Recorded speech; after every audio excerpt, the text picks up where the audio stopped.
Já, komið sæl. Ég vona að ykkur finnst ekki skrítið að ég sé að kynna hérna 30 ára gamla rannsókn, en það er fyrst núna sem endanlega niðurstöðu liggja fyrir.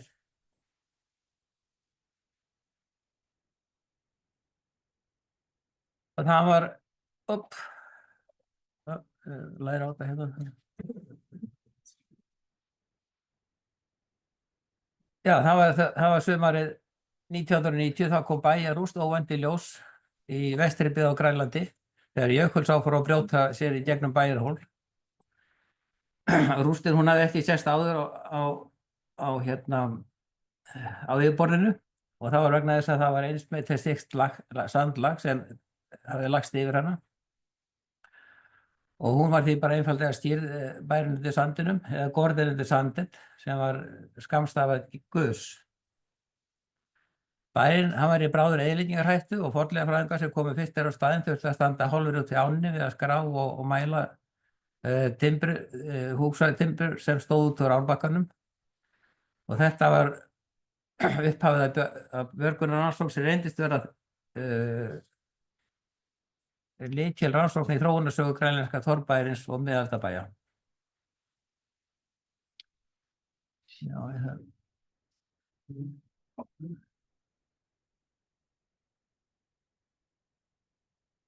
með upphaflegar aðstæður þá átti engin von á því að rannsóknin myndi geta staðið yfir í meira en 1 sumar, því að áin hún var að bróta bæið niður.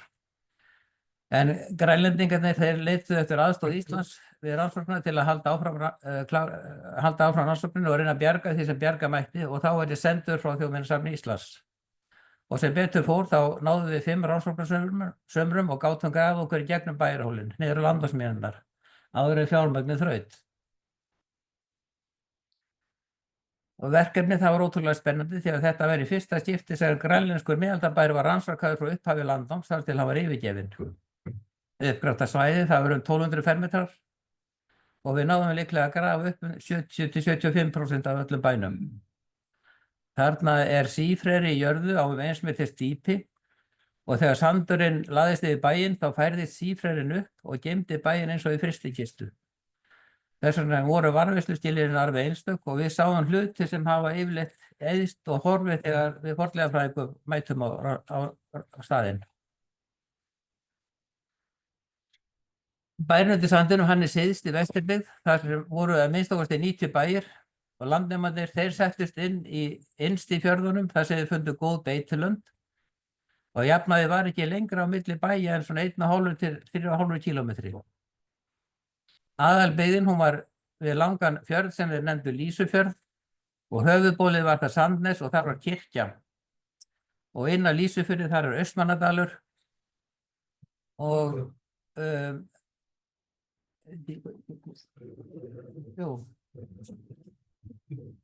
hérna er Lýsufjörður og Austmannadalur sem eru hérna, og það er þekktasti bærinn nefndur 53D. Þegar innvættirnir komu á þessar slóðir þá völdu þeir helst strandsvæðin þar sem selveiðin var góð, og þeir virðast ekki hafa heimsótt norrænu byggðina fyrr en eftir að hún var komin í eyði.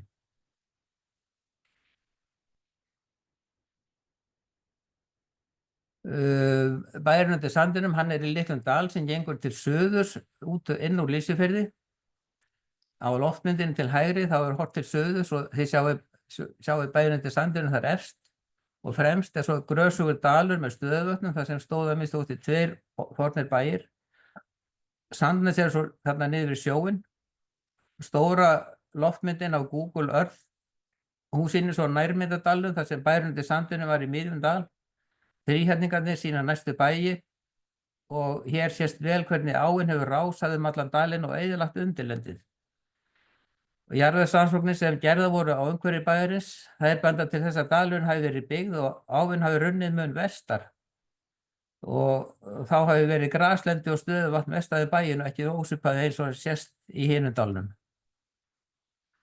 Sennilega hefur klakastífla við þrengslin neðarlega í dalnum orðið til þess að áin flæddi yfir undirlendið og fyllti það á sandi, en það gerðist skömmu eftir að bærinn fór í eyði, og jökullinn sem við sjáum til hægri, hann hefur aldrei verið langt undan og jökulröðningarnir sem hann hefur skilið eftir þeir sína hve langt hann hefur náð fram.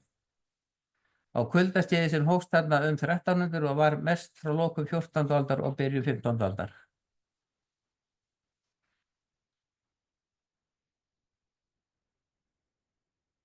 Eftir að hafa handmokað 1500 tonnum á sandi þá komu húsarústirnar í ljós.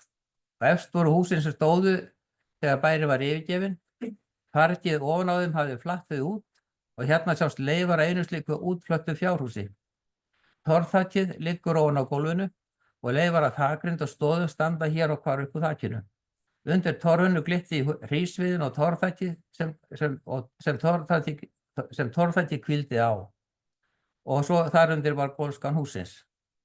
Oft mátti greina af lyktinni sem gaus upp hvaða skepnur höfðu verið í tilteknum húsum, en sums staðar var nóg að sjá hvað þeir höfðu skilið eftir á gólfinu. Og þetta torfhús það gæti alveg hafa verið íslenskt. Og til samanburðar hérna nýleg rúst frá ytri Sólheimum á Suðurlandi, þar sem þakið hefur fallið niður og sýnir okkur hvernig grænlenska rústin gæti hafa litið út áður en hún flattist út undan farginu. Í upphafi lá bærinn í frosti og það var erfitt að grafa í frosnaði jörð og þetta hafði auðvitað mikil áhrif á það hvernig hægt var að haga uppgrettunum, en þegar sandinum hafði verið mokkað burtu og rústirnar þiðnuðu þá fannst manni oft eins og húsin hefði bara verið yfirgefið skömmu áður. Og lífrænar leifar voru til dæmis ótrúlega vel varðveittar allt frá smæstu skordýr og plöntulegum og upp í stærri gripi. Og hérna hef ég bara sýnt örfá dæmi þessa góðu varðveislu.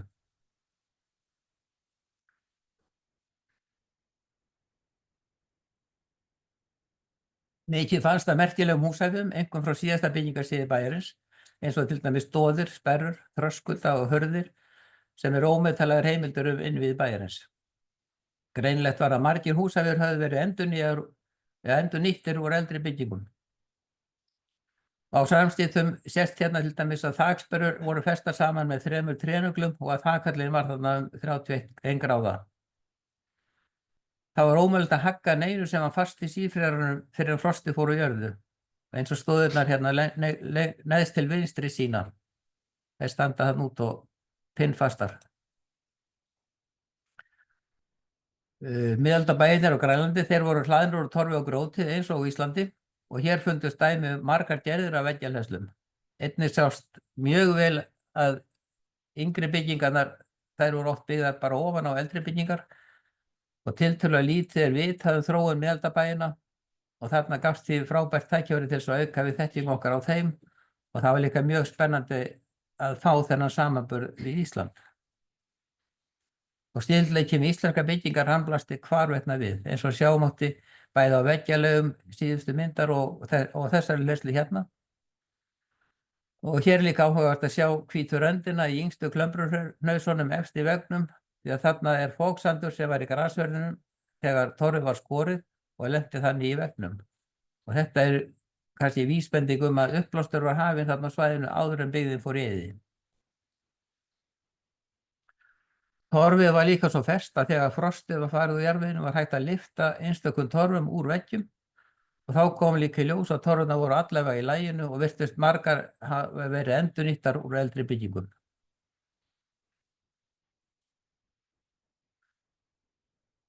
Þó að mannvistarlögin væri bæði flókin og margbreytileg voru byggingarnar yfirleitt ótrúlega heillegar og skýrar, þannig að oft var hægt að greina breytingar og endurbætur á þeim sem hefðu verið gerðar. Og rekja byggingarsögun á mismunandi byggingarstæða. En það eitthvað sem við sjáum annars afar sjaldan í svona gömlum torfhúsum. Hér til dæmis torfveggur sem stóð allan þann tíma sem bærinn var í notkun. En hann var endurhlaðinn nokkrum sinnum. Og neðst til hægri þá sjáum við leifar af vegg landnámskálans sem grafinn var burtu að hluta þegar veggurinn var endurnýjaður. Við efri hluta veggjarins sjást síðari viðgerðir og endurbætur. Saga bæjarins spannaði 330 til 350 ár og við fundum leifar á rúmlega 40 húsum sem höfðu verið byggð á því tímabili. Mörg þeirra reyndust hafa skipt hlutverk, verið minnkuð eða stækkuð einu sinni eða tvisvar á meðan þau voru í notkun. Ef endurbyggingarnar eru taldar með þá voru þarna alls rúmlega 60 hús og þessi mikli fjöldi bygginga á ekki lengri tíma kom okkur kannski mest á óvart. En sýnir að bæinn hefur verið í stöðugri þróun alveg frá upphafi til enda. Neðst í bæjarhólnum voru leifar af víkingaldarskála sem við sjáum hérna og frá fyrri hluta 11. aldar. Hann var að svipaður stærð og gerð eins og skálinn á Eiríksstöðum í Haukadal. Og þessi skáli markaði upp af bæjarins og landnámi á staðnum. Frá því að rannsókninni lauk þá hef ég unnið byggingasögulegri greiningu bæjarins ásamt dönskum kollegum mínum og vinnan hún hefur að miklu leyti byggst á því að púsla saman rannsóknarteknikum, jarðvegsniðum og finna innbyrðis samhengi allra byggingarna.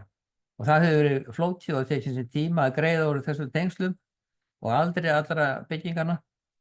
En nú er loksins komið handrita bók rannsóknar sem komið í hendur Þjóðminjasafns Grænlands og er væntanlegt í nýrri ritfræði safnsins. Og við teljum að bæði út frá afstöðu mannvistarlaga og með kolefnisgreiningum þá okkur tekist að ná utan þessi innbyrðis tengsl og þar með að mynda allgóðan ramma fyrir byggingarsöguna sem nú skal verða greint frá.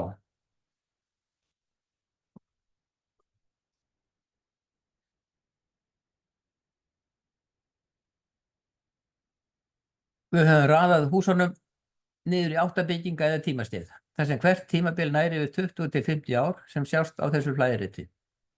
Hver kassi táknar eina byggingu og byggingarskeiðin eru auðkennd með mismunandi litum. Við teljum að landnámið eigi sér stað á fyrri hluta 11. aldar og að bærinn hafi verið yfirgefinn í lok 14. aldar. Við sjáum á 13. öld þá fjölgar byggingu nokkuð og að bærinn virðist blómstra þá og eiga svo sitt blómaskeið á fyrri hluta 14. aldar. Umsvifin virðast dragast aðeins saman á síðari hluta 14. aldar og kannski er það merki að þá séu lífsstílir farin að versna. Greiningin sýndi líka að Inúítar kom ekki á staðinn fyrir nokkur eftir að hann hafi verið yfirgefinn og þökin fallin af húsunum, líklega 1400. Og sandlagið lagði svo við bæinn skömmu síðar.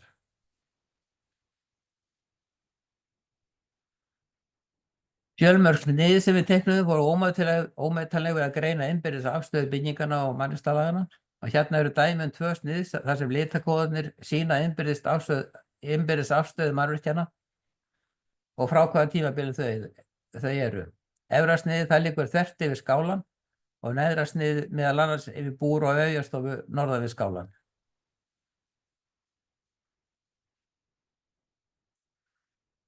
Fyrsta byggingarstigið hefst með landnámið þegar skálinn var reistur. Að innanmáli var skálinn 12 metra langur og 5 metra breiður. 2 viðbyggingar voru vestan við hann, jarðhús og hugsanlega kamar. Jarðhúsið uppgöðst þess ekki fyrir alla teikningar höfðu verið settar inn í interhús. Við suðurenda skálans voru leifar lítilli byggingu sem er númer 19 þarna á kortinu. Og það er frá sama tíma og var hugsanlega tengt skálanum en því miður höfðu seinni tíma byggingar eiginlega samhengi þeirra á milli. Og hérna horfum við til austari við jarðhúsið og innganginn úr því inn í skálan þar að húsabæki. Og þetta er fyrsta jarðhúsið sem finnst á Grænlandi og í því voru leifar á ofni sem er bara svipaður að gerð og ofnar sem hafa fundist í íslenskum jarðhúsum. Eftir að hafa búið í skálanum í hálfa öld virðist fólk hafa flutt út og byggt sér nýtt hús, númer 27, norðan við skálan. Skálinn var þó gerður að skepnuhúsi og líklega skemmu líka. Bakhúsin við skálan voru enn í notkun en líklega var ekki lengur innangekt úr þeim inn í skálan. Þetta byggingarstig, það endaði svo senn skyndilega þegar skálinn brann til kaldra kola miðja 12. öld líklega. Í brunarústunum fundust leifar af hurð sem gæti upphaflega hafa verið fyrir lokrekkju. Eftir brunan flutti íbúðinni tímabundið burt af staðnum. Brunarleifirnar þær voru mjög greinilegar og þarna fundust til dæmis leifar af stóð sem hafi brunnið alveg niður á gólfi og til hægri sjást kolaðir viðarleifar í norðausturhorni skálans og þær eru hugsanlega úr þiljum. Og þar á bakvið sjást líka sviðnar veggjarhlerstur Þorgapsins sem með klömbrulagi þar.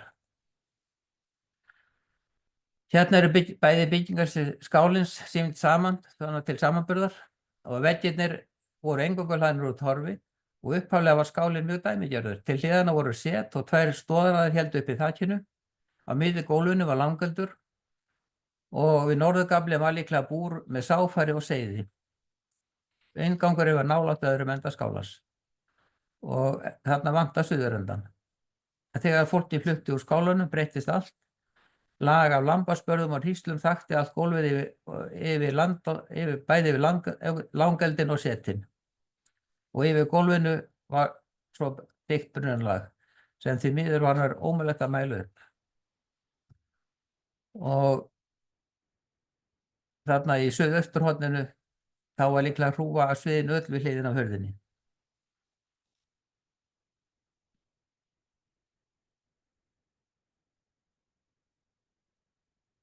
Við vitum ekki hvað lengi íbúarnir voru í burtu, kannski var það bara 1 ár, kannski eitthvað lengur. En þegar þeir fluttu baka, þá var það fyrst í smáum stíl. Við fundum 2 aðskildar byggingar frá þessu tímabili sem reistar voru sinn-hvoru megin við og utan í brunnarústir skálans. Yfirhúsið var sennilega sunnan við megin með 2 herbyggjum, þarna númer 18 og 30 og var eldstæði í öðru þeirra. Norðan megin voru útihús númer 41 og búr 37, þar sem voru 4 stór sáför. Og það áhugavert að sjá að þarna komin allt önnur húsagerð en við þekktum áður frá þessum tíma og sem minnir meira á sel en bæ. Í byrjun 13. aldar aftur orðin mikil umskipti á bæjarskipan. Við erum aftur með 2 aðgrendar þyrpingar af áður óþekkti gerð. 4 samtengt yfirhús eru nú norðan megin við brunnarúst skálans. Og eldstæði fundust í 2 þeirra, bæði númer 29 og 32. Og húsdýrin eru nú höfð syðst í samböðu fjósi og fjárhúsi sem voru niðurgrafin að hluta á og hugsanlega þarna fundið elsta dæmi fjósbaðstofu.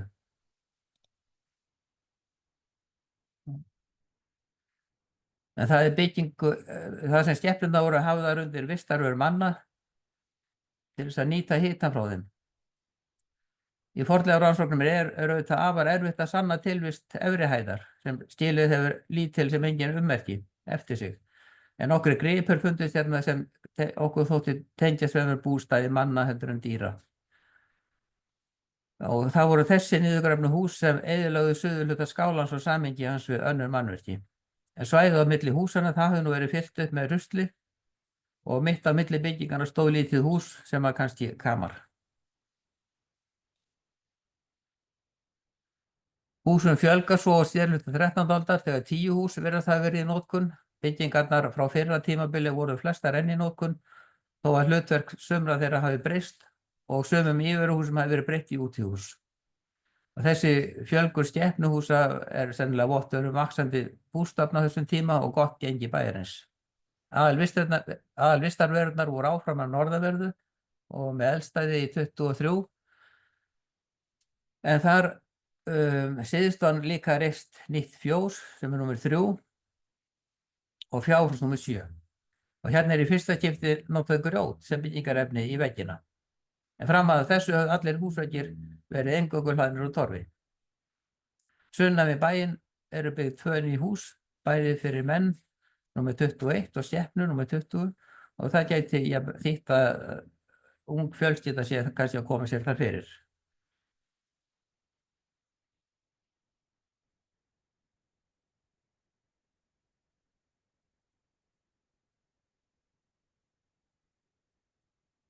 Nú á síðarhluta 13. aldar bærinn enn að stækka og húsum að fjölga. Bæjarhúsin sem byrjuðu sem aðskildar byggingar sinn-hvoru megin við skálarústina ná nú loks að tengjast í eina heild fyrir miðju svæðinu. Og það kannski núna sem hægt að tala að bæjargöngi verið til og gangabæri fæðist. 15 hús eru þarna í notkun samtímis, flest ættu skepnum eða geymslu búfjárafurða. Vefjastofa og yfirhús eru nyrst í húsaþyrpingunni og 3 ný skepnuhús hafa verið reist norðan við bæinn.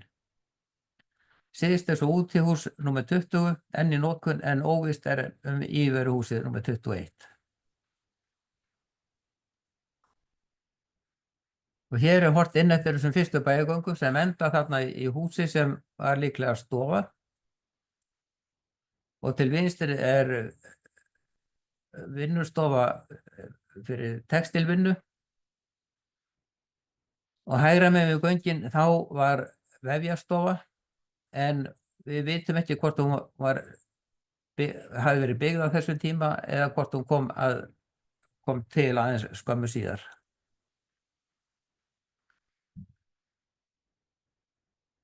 Nú á byggingarskeiði 7 þá hefur húsum enn fjölgað og er nú orðin 18.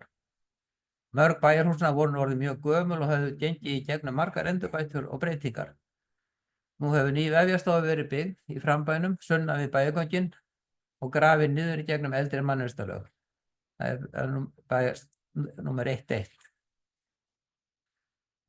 Og í henni var stór ofn og bæjargöngin tengdu nú 3 vinnuherbyggi, vefjastofuna, textilherbyggi og vinnustofuna númer 5. Og þarna virðist að textilvinnslan fara fram á þessum tíma. Úr stofu 5 var gangur yfir í fjárhúsin númer 7 og númer 3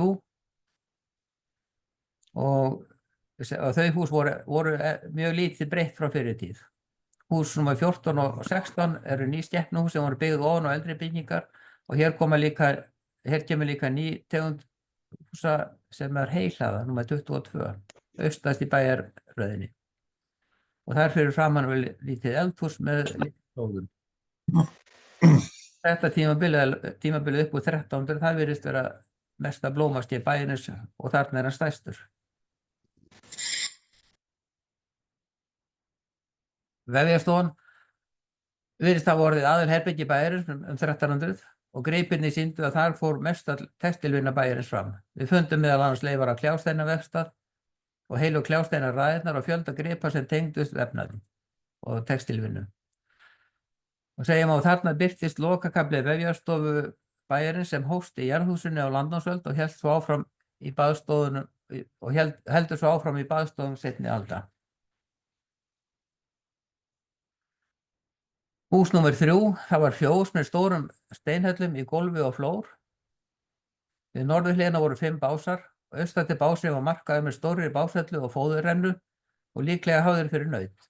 Þetta fjós var í notkun alveg þar til bærinn var yfirgefinn og efst til hægri sjáum við 2 burðastóðir og fleiri húsavíðis frá yngsta byggingarskeiðinu sem kom í ljós þegar þakið hafi verið fjarlægt. Neðst til hægri sést hvernig fjósveggurinn var hlaðinn úr grjóti upp að gamla skálavegnum sem var enn það hár og þéttur að það var hægt að nýta hann í byggingu 200 árum síðar.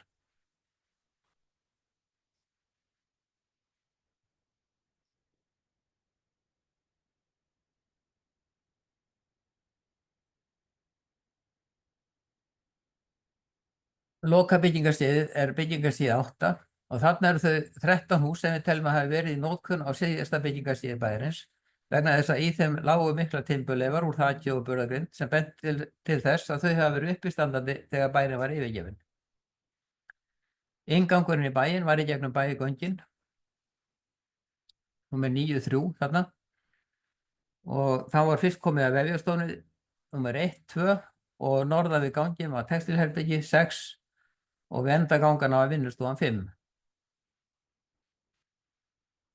Og hún virðist hafa verið aðalvistavera hússins ásamt vefjastofunni þegar þar fundust rúmlega 200 gripir sem tengdust daglegu lífi, handverki og jafnvel trúarlegum táknum eins og litlum trékrossum og gripum með rúnáletrunum.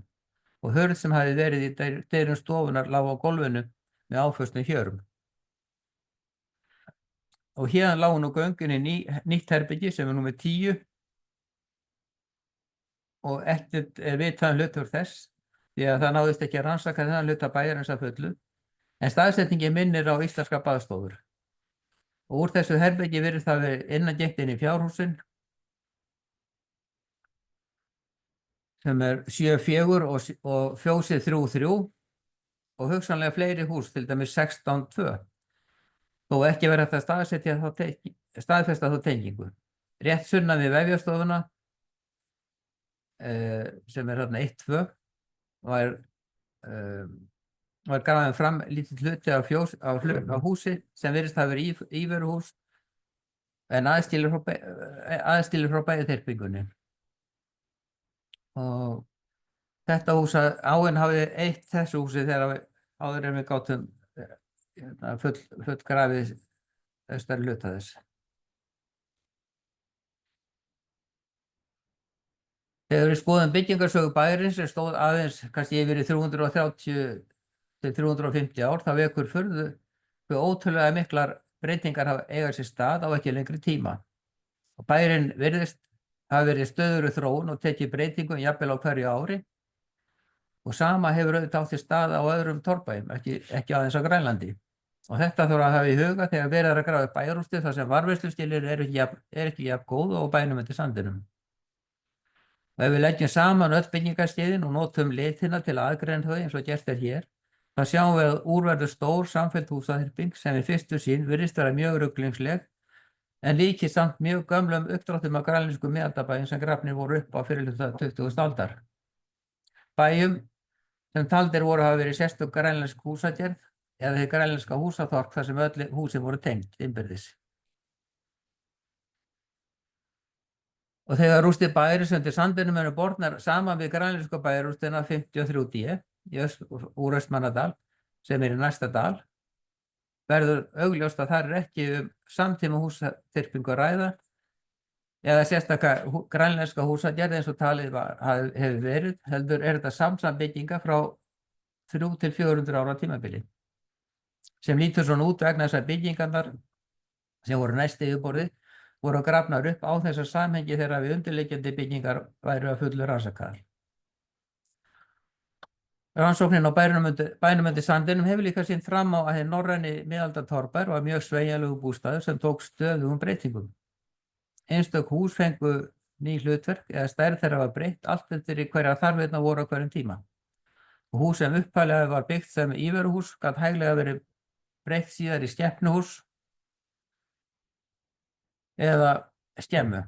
Og svo ítarlega greining sem við höfum gert af byggingarleifunum hefur gjörbreytt hugmyndum okkar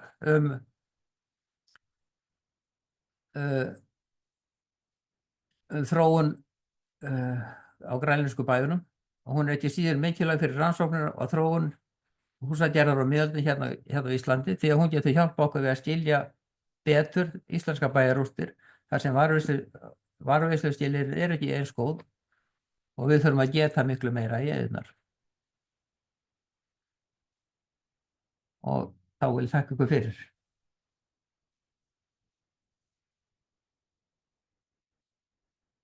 Þakka þér fyrir Guðmundur. Spurningar?